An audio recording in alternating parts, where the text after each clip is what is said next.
کوٹلی سے انصر بیگ کی خبر شامل کرتے ہیں۔ کرونا وائرس کا وار کوٹلی میں جاری۔ گزشتہ دن صرافہ بازار کوٹلی سے 2 لوگوں کے سیمپل لیے گئے تھے جو آج مثبت آ گئے ہیں اور وہ دونوں دکاندار پنجاب کے مختلف اضلاع سے کوٹلی واپس آئے تھے اور آج اسسٹنٹ کمشنر کوٹلی راجہ طارق خان اور S H O Kotli city Chaudhry Shahzad ہمراہ نفری صرافہ بازار پہنچے اور صرافہ یونین کے نمائندگان سے بات چیت کر کے مدینہ گفٹ سینٹر سے لے کر میلاد چوک کو سیل کر دیا اور صرافہ یونین کے مالکان اور ان کے ملازمین کو کہا گیا کہ سب کے کورونا ٹیسٹ ہوں گے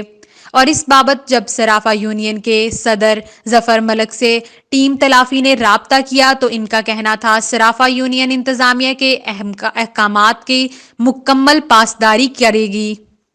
اور اس عالمی وبا سے ہم سب نے مل کر لڑنا ہے۔ اس موقع پر مرکزی صدر انجمن تاجران ملک یعقوب اور مرکزی جنرل سیکرٹری انوار بیگ اور بہت سے تاجران موقع پر موجود تھے۔ ان کی موجودگی میں صرافہ بازار کو سیل کیا گیا۔